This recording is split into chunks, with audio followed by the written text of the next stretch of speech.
There will be nobody to show off. There is no enjoyment. You cannot enjoy along with them.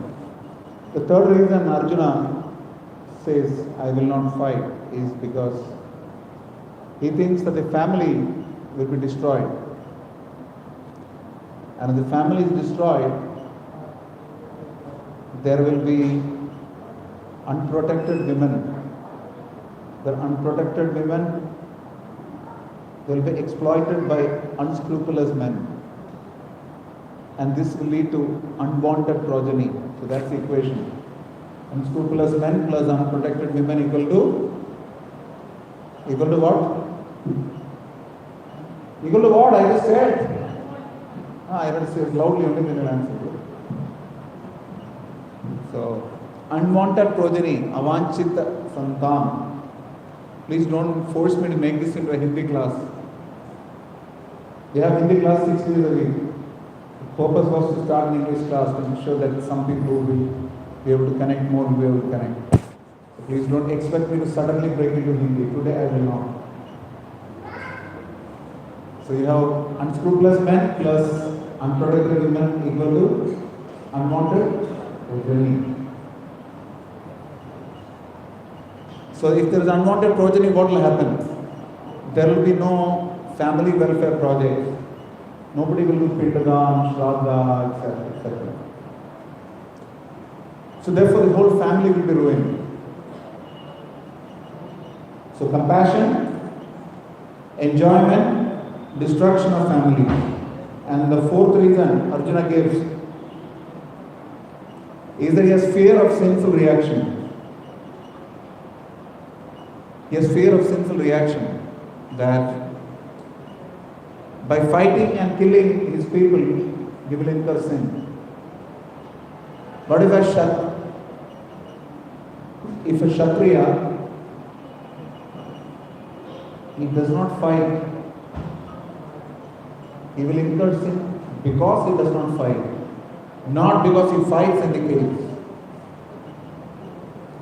So that Krishna tells me. So sinful reaction, fear of sinful reaction. And the last one, it comes more in the second chapter, is indecision. Indecision. He doesn't know. If I don't fight, these people will win. Which would mean that I have not done my duty as a Kshatriya.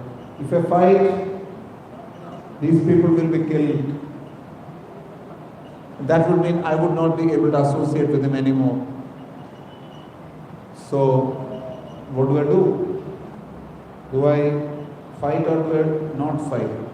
Karoti na karoti, kim karoti na karoti. Should I do, should I not do? So when he was in such a situation, Arjuna took shelter of Krishna and said, Shishyeste aham shadimam tuam prapannam. That is 2.7. 2.7.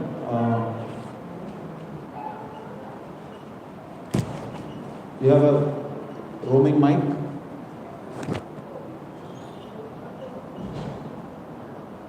Is there a mic? I gave you one now, Carlos.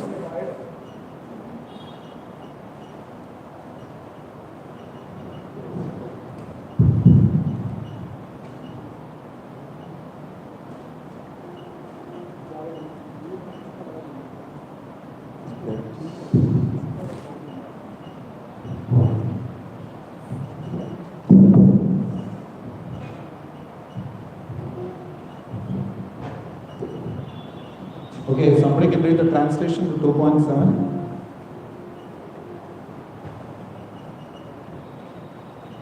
Who will read?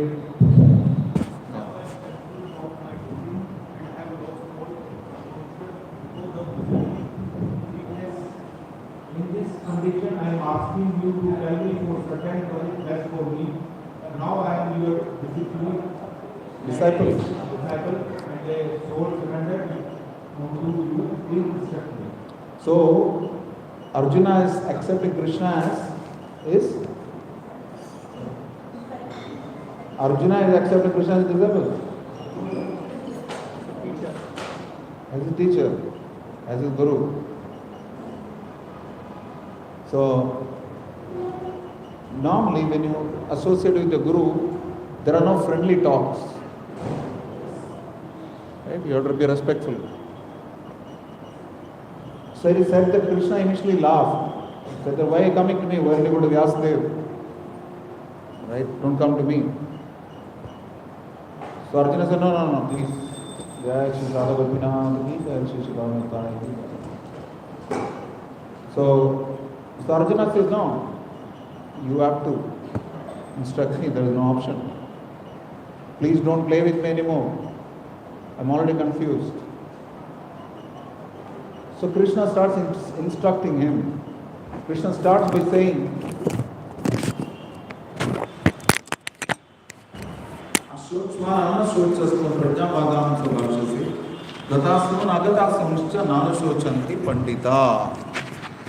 you are speaking very, very intelligent words.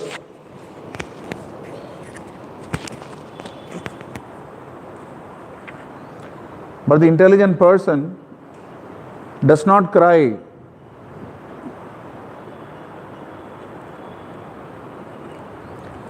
Whether somebody is alive or somebody is dead. That is in verse number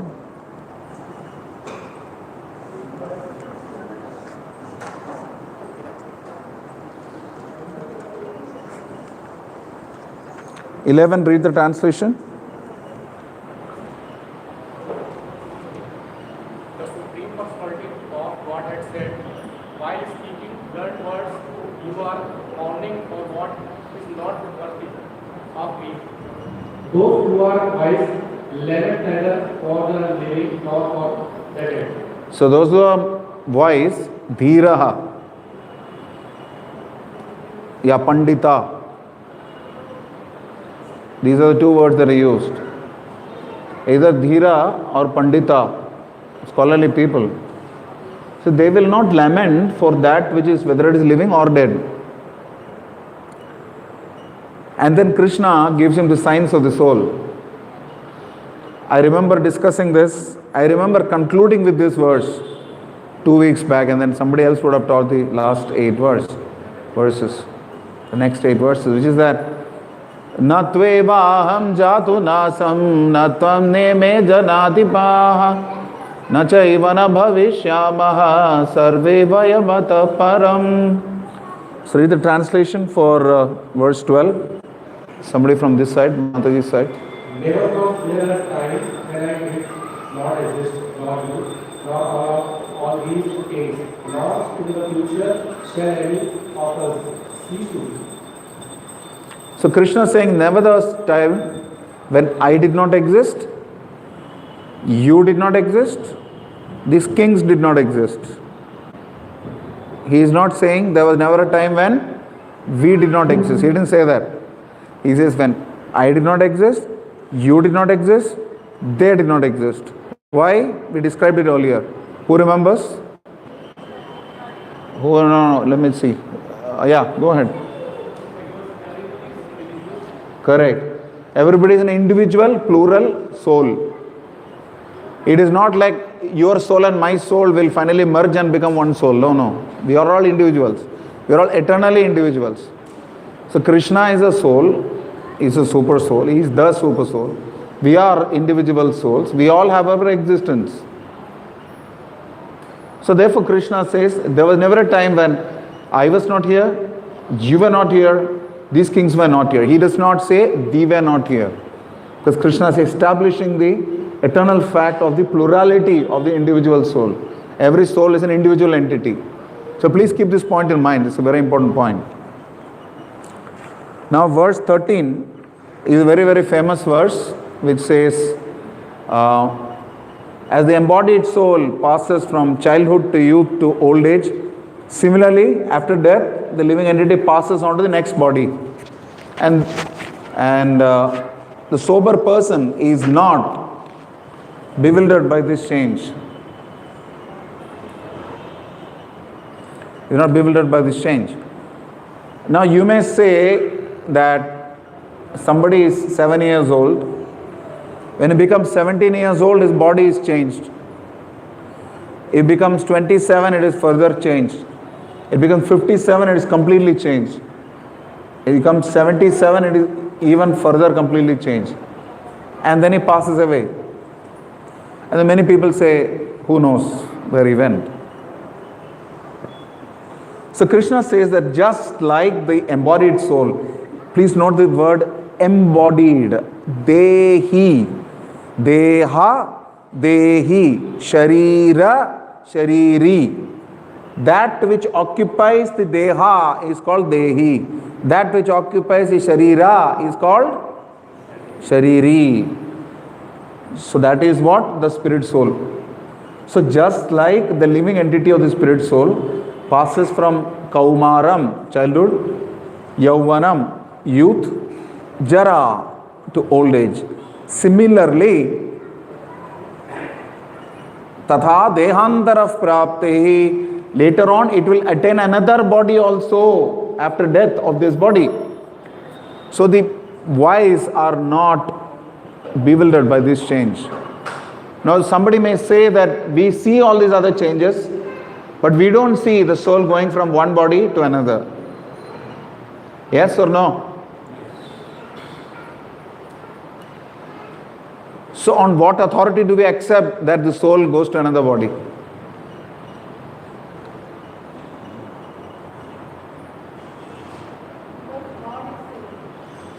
Okay.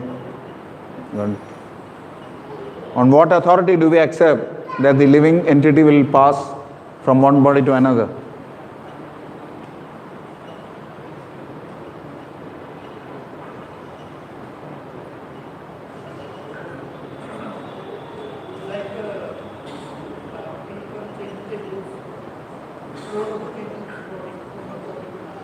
Very good. This is an example Krishna gives. A good example.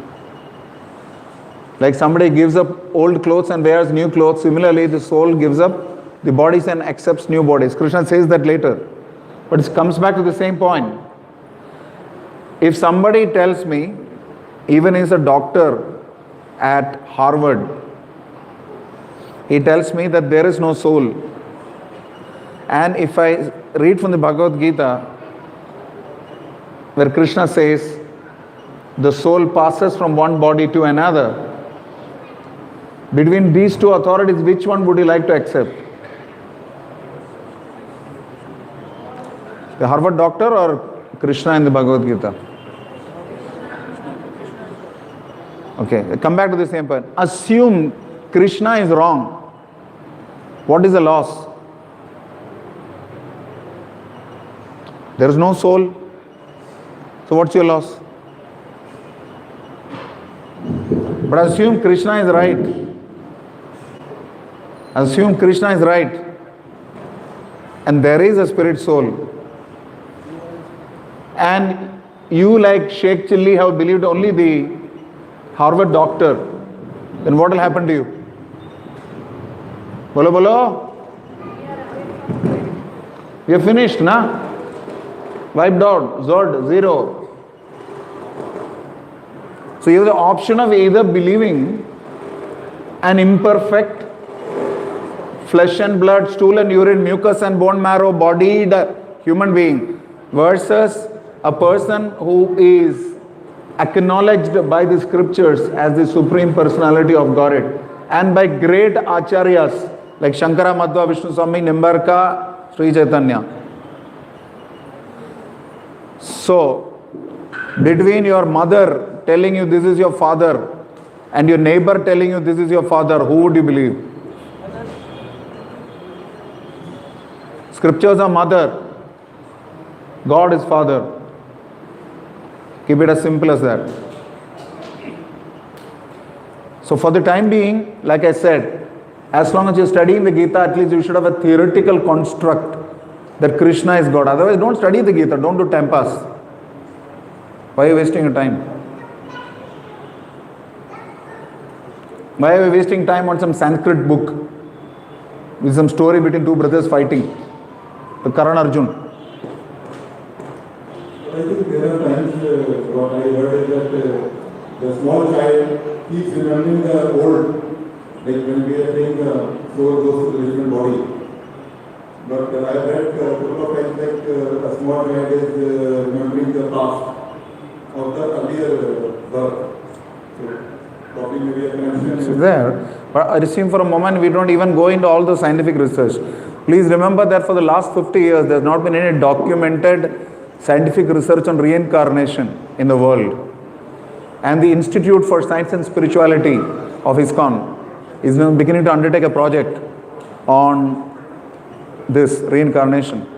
I'm one of the trustees of Institute for Science and Spirituality. So we're going to commence this research as per the Indian knowledge systems, which is promoted by the government of India. There is something called Indian knowledge systems. Your conventional, what's wrong? So your conventional knowledge systems are very atheistic, but the Indian knowledge systems are very scientific. So the government is consciously promoting that. So that we must at least understand that on Krishna's authority, we have to accept that there is a spirit soul which does not die with the body. If there is no soul, then you can do anything. We're just chemicals. You can pull out a gun and shoot somebody. Anybody can take anybody's husband or anybody's wife as partner. Where is morality then? Why do people have to write poetry? Why do people have to paint paintings? What is the need? We are just a bunch of chemicals. What do you need to do all this? If all this is there, why is it Ram Nam Satya hai? Why do we say Ram Nam Satya hai? Only on those days. I keep saying this point.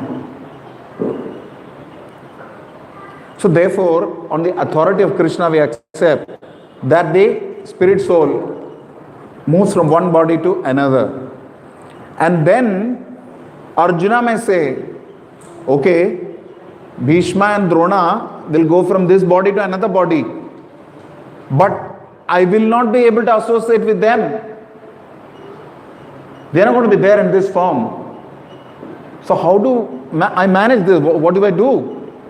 So Krishna says, Dhiras tatrana mukhyati. Later on he says, Tham titikshasva bharata. You have to tolerate this change. You have no option. You have to tolerate. How do you tolerate? Just like the seasons change, happiness and distress will also come. And you will have to tolerate these changes. Matra sparshastu kaunteya. Merely by contact of the senses. Shitoshna sukha dukkhada. The water is neither hot or cold. It is by contact with your senses that you feel it is hot or cold. Quite similarly, happiness and distress will come. You have to tolerate. Prabhupada gives the example how Matajis, they cook even in summer. Heat, extreme winter, they get up and take, I don't know if they still do, they bathe and they cook. And there are many tapasvis who stand in the middle of fire in peak summer. So the point really is that we have to tolerate happiness and distress just like the seasons change. And then Krishna goes ahead and says, if you are not disturbed in happiness and distress, then you will become eligible for liberation. So amritatvaya kalpate. There will be happiness, there will be distress. If you are not disturbed by either, then you can become liberated. And then Krishna confirms, he summarizes whatever he has taught so far. Verse 16, somebody can read the translation? Give it to Mataji. They have only the Prabhus have been speaking now. Yes, give it to Mataji. She is already in saffron. No, she is already in saffron. Give it to her.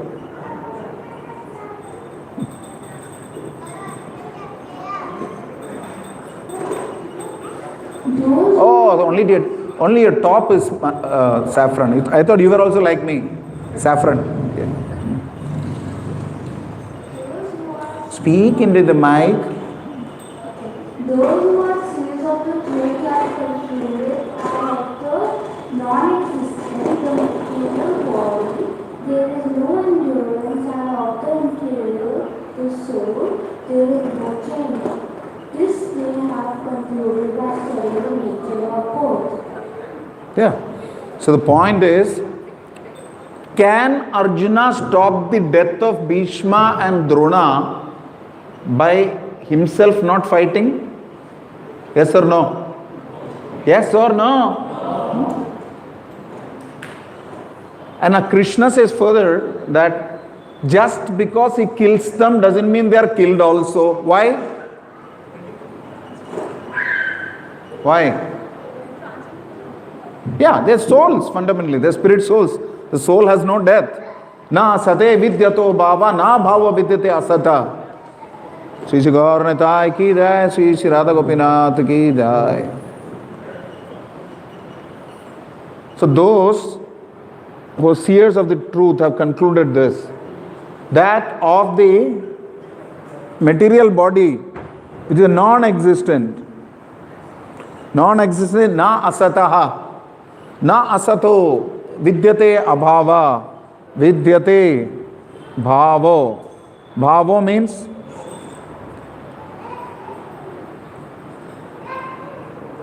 for the human body which is temporary, there is no endurance. And of the eternal soul, there is no death.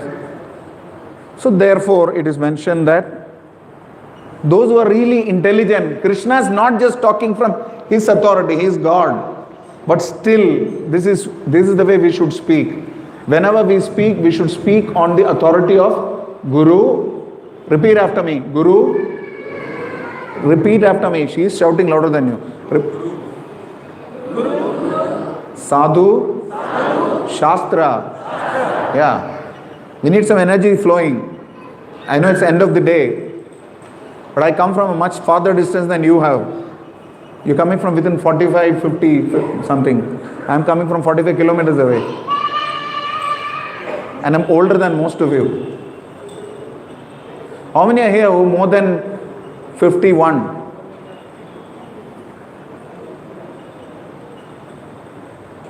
So, out of the whole batch, only 4 people are older than me. Everybody is younger than me. And you feel like this low energy people. Hare Krishna! Hare Krishna! Krishna Krishna! Hare Hare! Hare Rama! Hare Rama! Rama Rama! Hare Hare! Srila Prabhupada ki! Shri Shri Radha Gopinath ki!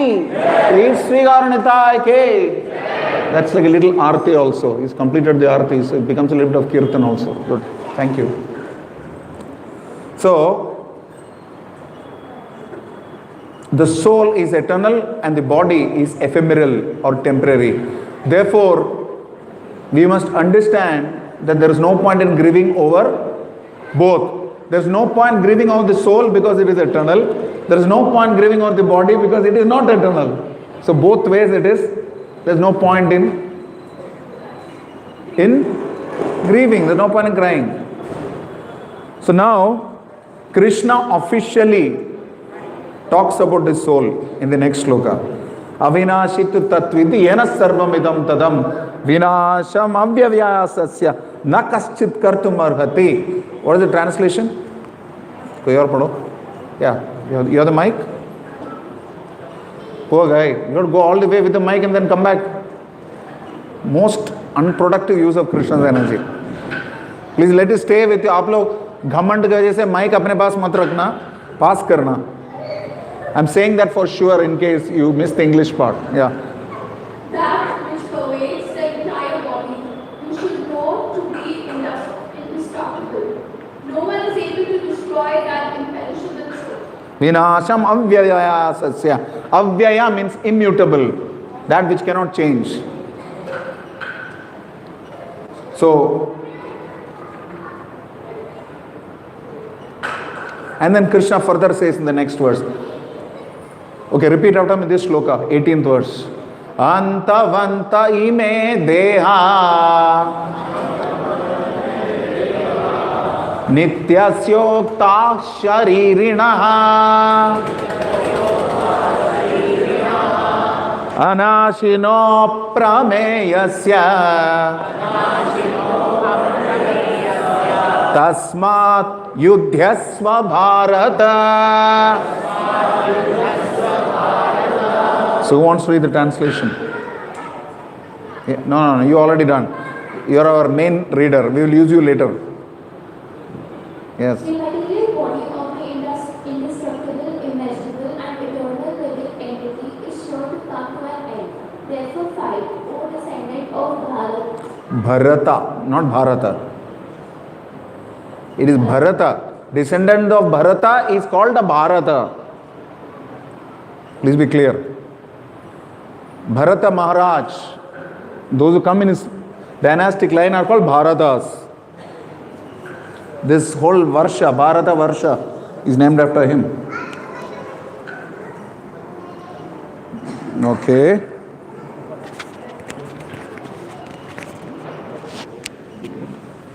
It's like Abhimanyu in the Chakravyuha.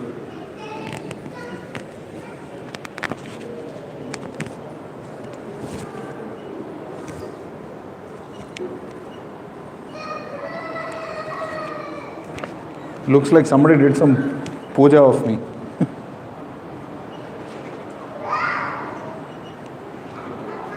Okay, so the next verse, Yayanam veti hantaram yaschanam manyate hatam ubhau tavana vijanito nayam hantina hanyate.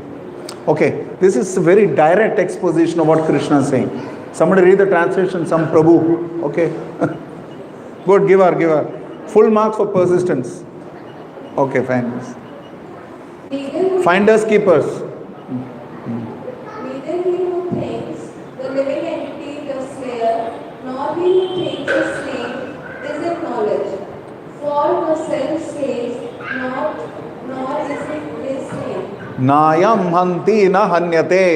Arjuna shouldn't think that I am killing Bhishma and Drona.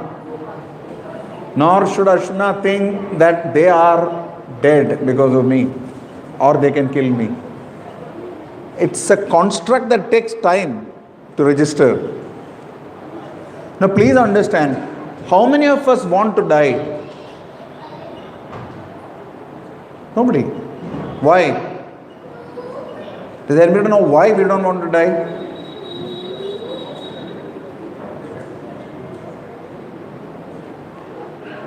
Bolo.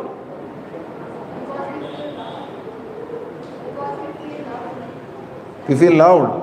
It's a very good emotional answer, not Shastric.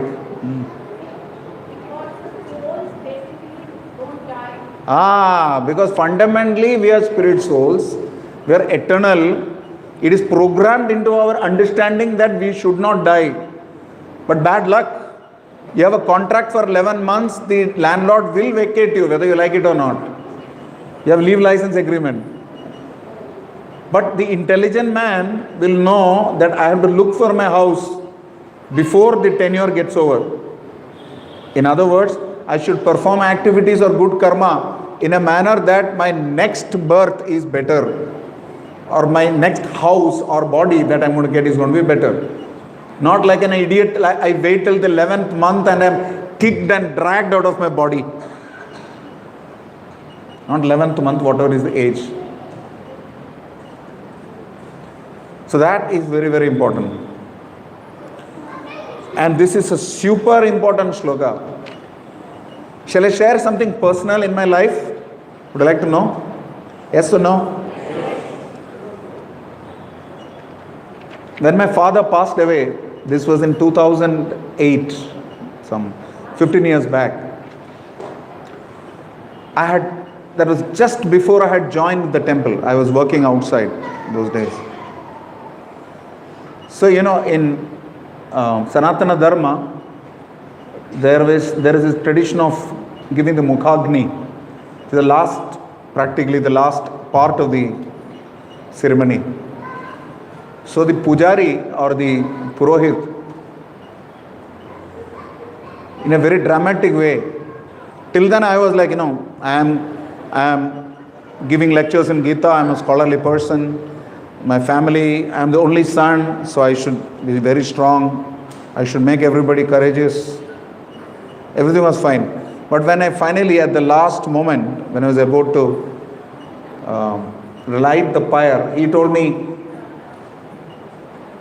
one last time, look at your father's face. And then I started crying. I couldn't handle it. And another side of it told me that no, this is not correct. I shouldn't be crying because, And then Krishna is so merciful. Krishna came to my mind as this shloka. I am not a special soul. Don't mistake me. I am not saying that, Krishna gave me awakening and beta, aaj se tum shuddh bhakt ho. It's not like that. I am just saying that out of these Gita shlokas, mercy, Krishna came to my mind as this shloka. It's a very, very wonderful shloka. Normally you find it in the obituary column of newspapers, but we don't bother. So repeat after me this shloka. न जायते म्रियते वा कदाचिन् नायं भूत्वा भविता वा न भूयः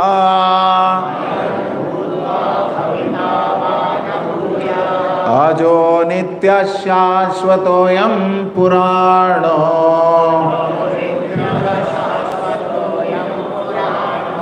न हन्यते हन्यमाने शरीरे.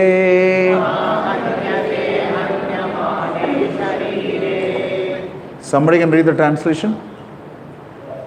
Yeah, give it to her.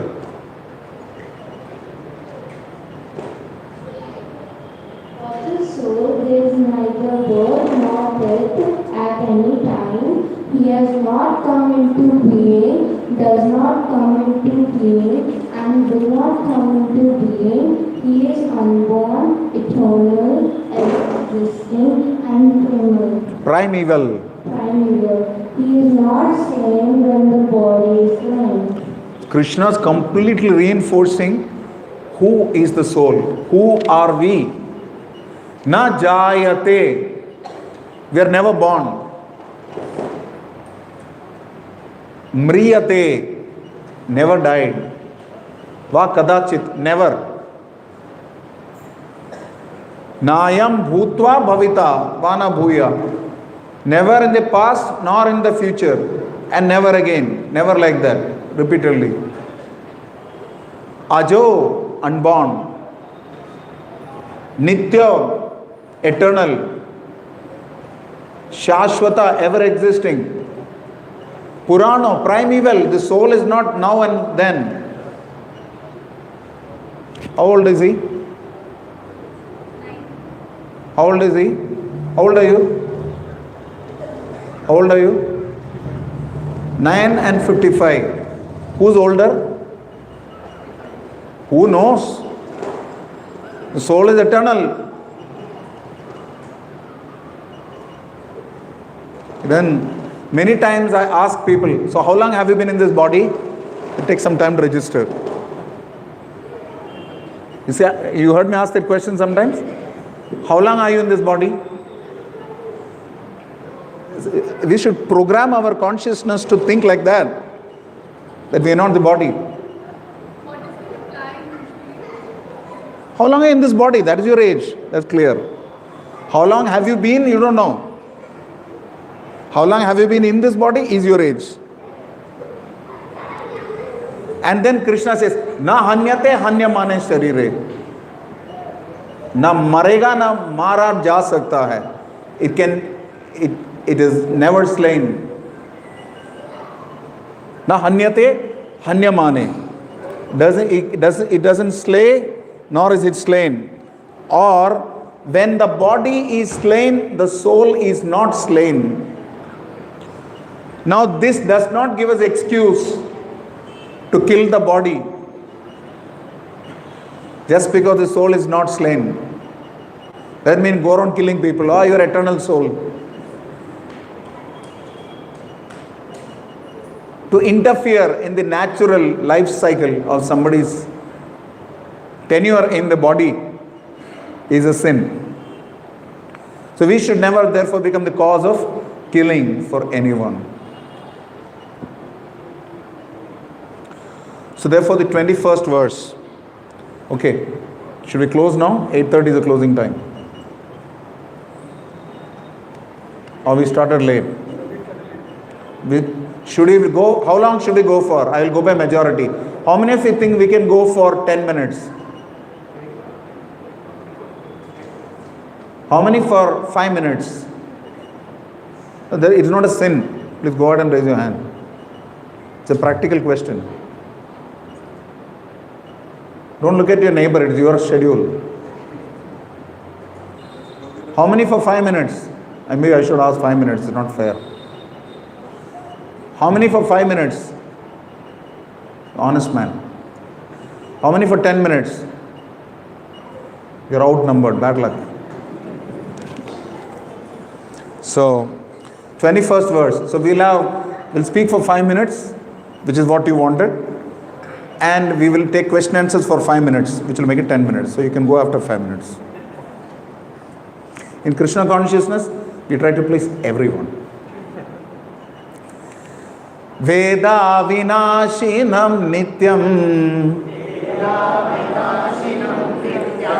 yayena majamavyayam katham sapurushah partha kam ghatayati hantikam. Okay, who wants to read the translation?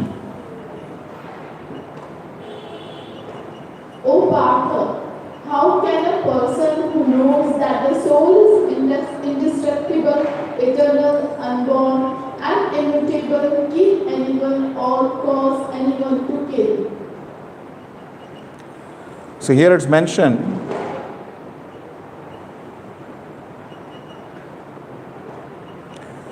to administer justice in a court of law.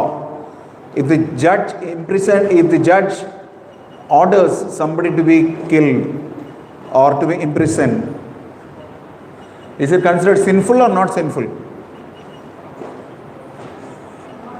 Not sinful.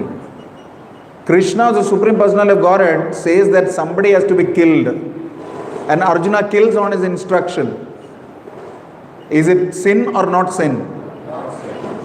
So that's what he's saying. There is no possibility of sinful reaction, because it's being done on the instruction of Krishna. And here we come to the verse that Karan was talking about. Vasam sijirnani yatha vihaya.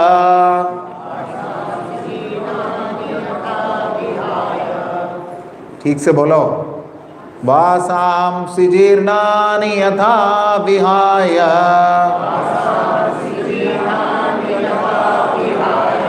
नवानि गृह्णाति नरोपराणि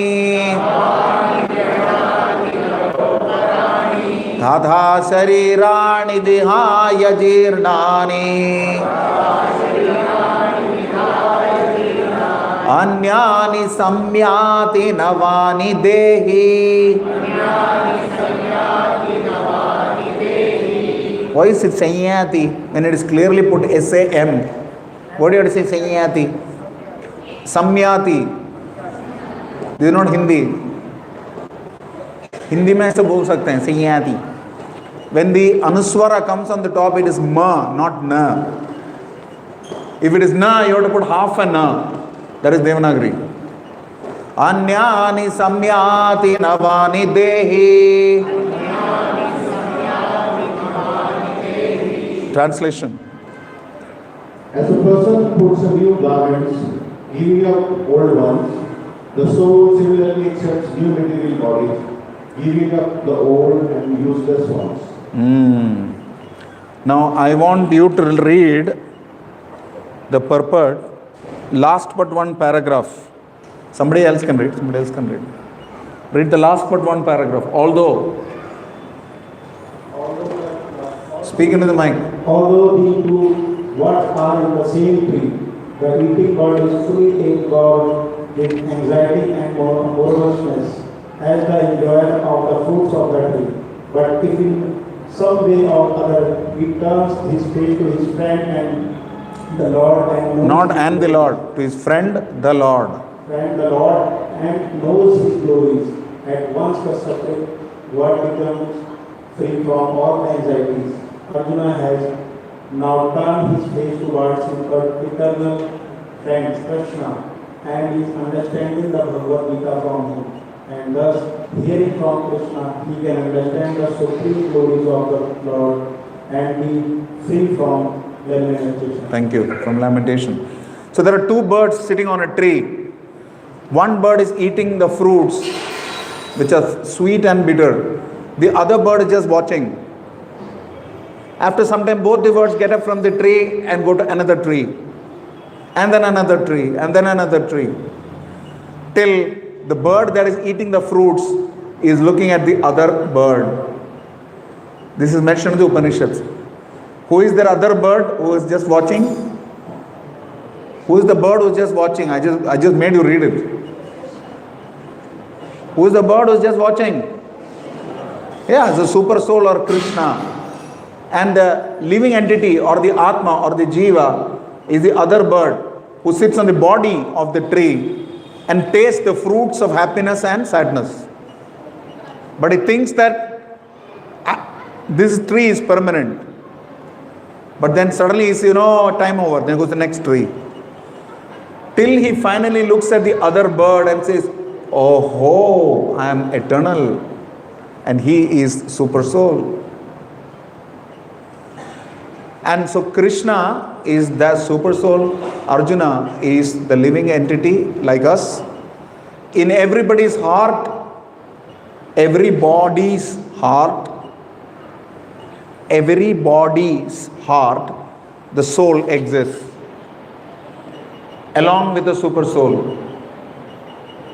The super soul tells us what to do and permits us what we want to do. It is our choice how much we are evolved in order to listen to the voice of the super soul. The more spiritually evolved we are, the more we will listen to the super soul. Arjuna had the good fortune of listening from Krishna directly. We have the good fortune of directly hearing Krishna's instructions in the form of the Gita. So the more we study the Gita, the more we apply it, the more we will be able to understand the vision of the Supreme Lord, the plan of the Supreme Lord, and that way we can act accordingly. So I'll conclude here now. We'll take two questions, one from the Prabhus and one from the Matajis. And I want to take a quick vote. How many of you want that this second chapter, which is considered the summary of Bhagavad Gita, be concluded in the next session itself, meaning remaining 50 verses in tomorrow's session as summary? Or do we think that this is the most important chapter? We can go for maybe 2-3 more Saturdays. How many of you are in favor of completing it next week? Completing it next week. 50 verses. It will take 4 hours. That's the reason I said it won't take, obviously, or I'll have to do a crash course for you. I'm okay both ways.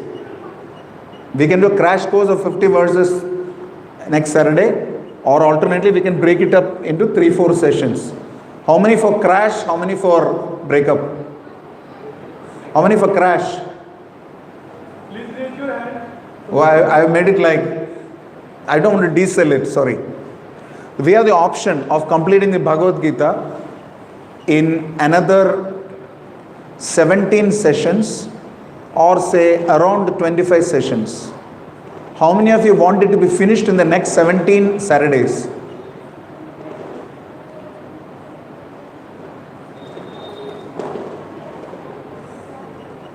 Okay, how many are okay with this course going on for another 20-25 Saturdays? How many of you will come for those 20-25 Saturdays? बोलना तो बढ़िया है,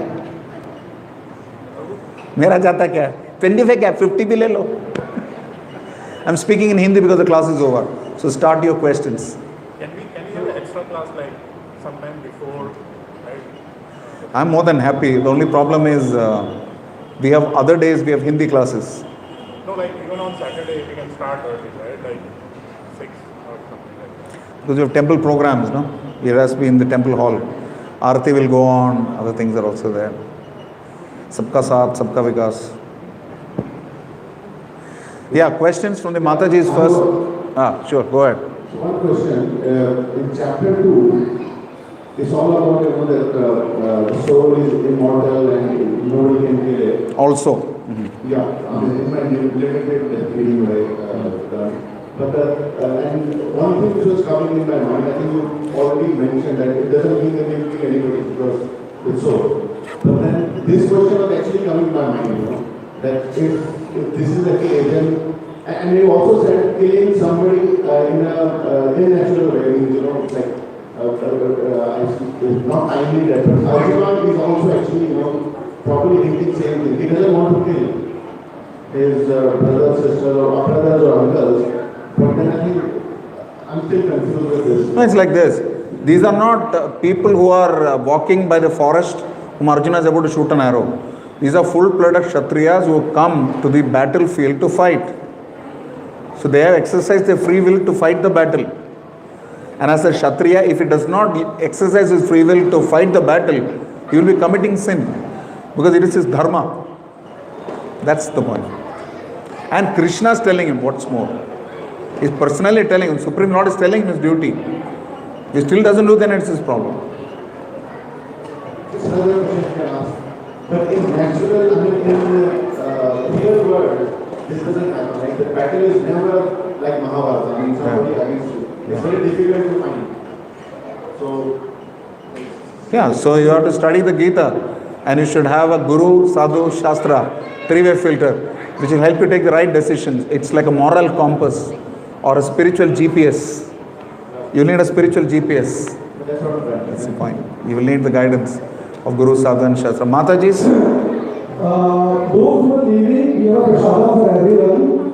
So you can take prasada as baseline. Any questions from the Matajis? Who to leave, you take prasada. Any questions from the Matajis?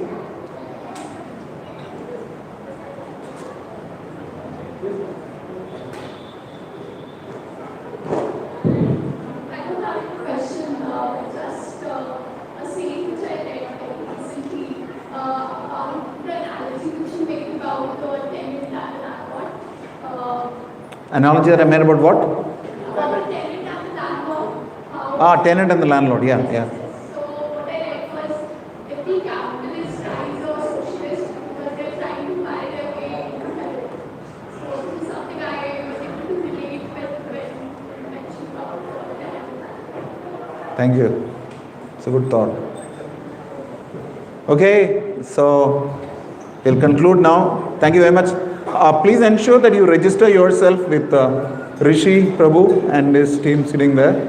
If you're not yet registered for the course, please register yourself. You can make announcements. Yeah. So whenever you come, please also mark your attendance. We will be seeing whoever has 85% attendance, we will issue the certificates to them. So please make sure you mark your attendance. And those who are not registered, you can give your name to Rishi Prabhu.